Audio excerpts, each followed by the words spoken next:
इधर देहरादून से बड़ी खबर, जहां पर ओएनजीसी चौक के पास एक बड़ा सड़क हादसा हुआ।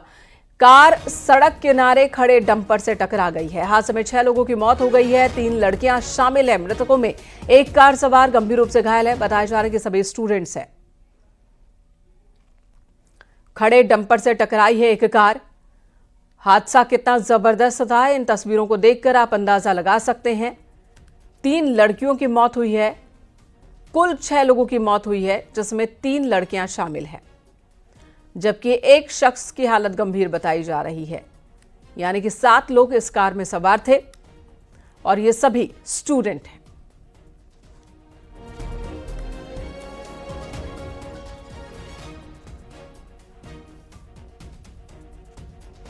देहरादून में हादसे के बाद की तस्वीर देखिए।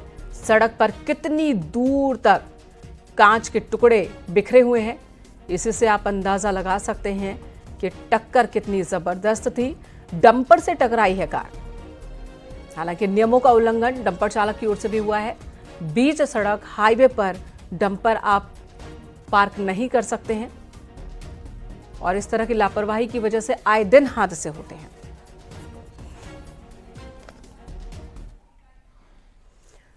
पूर्व कांग्रेस नेता आचार्य प्रमोद कृष्णम ने एक बार फिर राहुल गांधी पर निशाना साधा। उन्होंने राहुल गांधी को गमले का पौधा कहा, राहुल गांधी को नासमझ बताया और कहा कि राहुल गांधी गमले के पौधे हैं।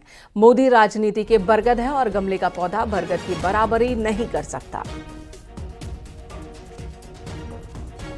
देखिए, राहुल गांधी जी का प्रॉब्लम यह है कि वो गमले में उगे हुए पौधे हैं, मोदी बरगद का दरख्त है। अब गमले में उगा हुआ पौधा बरगद से कैसे लड़ेगा? राहुल जी को बहुत अभी सीखने की जरूरत है। जब तक उन्हें कुछ समझ में आएगा तब तक दुनिया बदल चुकी है। संभल पहुंचे हरियाणा बीजेपी के प्रदेश अध्यक्ष ने खड़गे पर निशाना साधा। उन्होंने कहा कि ये लोग पहले सनातन को समझें, तब इस पर कुछ कहें। कांग्रेस पर परिवारवाद का उन्होंने आरोप लगाया और कहा कि कांग्रेस परिवार में उलझी हुई है। वो यहां पर कल्की धाम महोत्सव के समापन समारोह में पहुंचे थे। कुछ राजनीतिक पार्टियों के नेता जो सनातन पर उंगली उठाने का काम करते हैं, सनातन को बगैर पहचाने और जाने बहुत सारे अपशब्दों का प्रयोग भी करते हैं।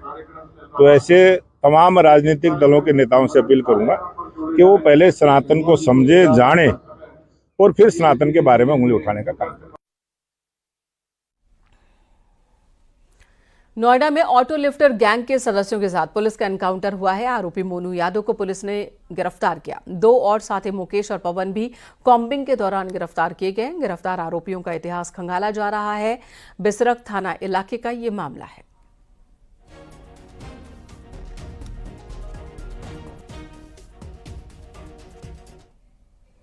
और अगली खबर ग्रेटर नोएडा से। धनकुआर पुलिस ने पूर्व जिला पंचायत अध्यक्ष और गैंगस्टर नरेश भाटी के बेटे समेत 3 लोगों को गिरफ्तार किया। गैंगस्टर नरेश भाटी के कुख्यात गैंगस्टर सुंदर भाटी से पुरानी अदावत है। बताया जा रहा है कि नरेश भाटी के बेटे ने फरीदाबाद के एक प्रॉपर्टी डीलर के साथ मारपीट की थी, साथ ही पिस्टल सट्टाकर जान से मारने की धमकी दी थी और उसकी थार में तोड़फोड़ की थी। घटना के बाद आरोपी साथियों के साथ अपनी थार से फरार हो गया। पीड़ित ने घटना की शिकायत की। पुलिस ने कार्रवाई करते हुए गैंगस्टर के बेटे समेत 3 लोगों को गिरफ्तार किया है और इस वारदात में इस्तेमाल थार और हथियार जब्त किया है।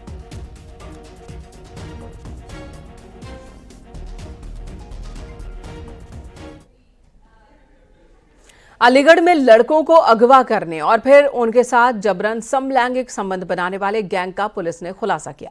ये गैंग मोबाइल ऐप के जरिए लड़कों से दोस्ती करता था, फिर उन्हें अगवा कर लेता था।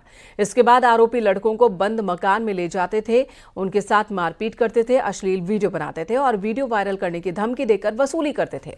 पुलिस ने 4 आरोपियों को गिरफ्तार किया है। आरोपियों के मोबाइल से कई लड़कों के अश्लील वीडियो मिले हैं।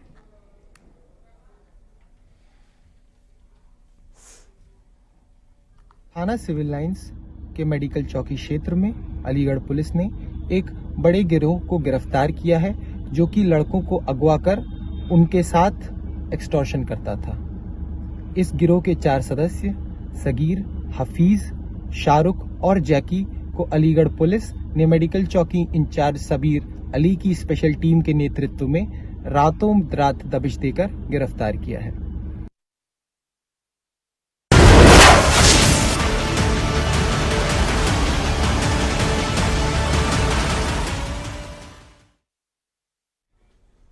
खबर इटावा से, जहां सराफा व्यापारी ने अपनी पत्नी और 3 बच्चों को जहर खिलाकर मौत के घाट उतार दिया। पत्नी और बच्चों की हत्या के बाद वो आत्महत्या के लिए रेलवे स्टेशन पहुंचा। पुलिस ने उसे रेलवे स्टेशन से गिरफ्तार किया।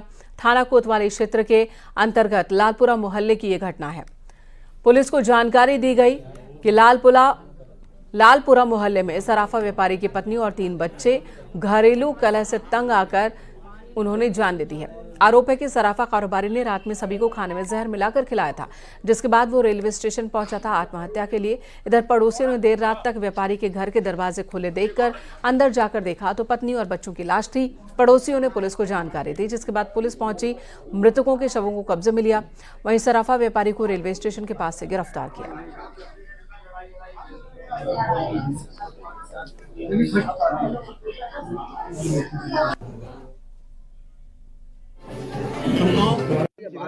देखिए, मुकेश वर्मा नाम के व्यक्ति हैं, सराफा का काम करते हैं और उनके परिवार में पहली शादी थी। पहली शादी 5 में ऐसा पता चला है। और जहां तक जानकारी हुई है कि वो रेलवे स्टेशन पर स्वयं आत्महत्या करने के लिए गए हुए थे। रेलवे ट्रेन जो जा रही थी उसके नीचे स्वयं लेट गए थे, तो वो कुछ आपसी विवाद, जो घरेलू विवाद होता है, उससे तंग आकर के इस तरह का निर्णय पूरे बच्चों को और पत्नी समेत आत्महत्या करने का निर्णय लिया था। हरदोई में ट्रक की टक्कर से 2 किसानों की मौत हो गई और 2 लोग जख्मी हो गए। इस घटना से गुस्साए परिजनों ने हरदोई कन्नौज रोड को 4 घंटे से ज्यादा वक्त तक जाम लगा के रखा। बिलग्राम कन्नौज मार्ग पर बाबूपुर गांव के पास हादसा हुआ। टाइल्स लदे ट्रक की टक्कर से 2 डीसीएम के बीच में दबकर किसान और डीसीएम के ड्राइवर की मौत हुई थी। इस घटना में 2 लोग जख्मी भी हुए हैं। हादसे से नाराज गांव वालों ने हरदोई कन्नौज मार्ग पर जाम लगाया, शव नहीं उठने दिया। 4 घंटे से भी ज्यादा वक्त तक जाम की स्थिति बनी रही। इस बीच आवागमन बाधित हो गया। मृतक के परिजन डीएम को बुलाने पर अड़े हुए थे, हालांकि बाद में अधिकारियों के समझाने बुझाने पर ये सभी हटे।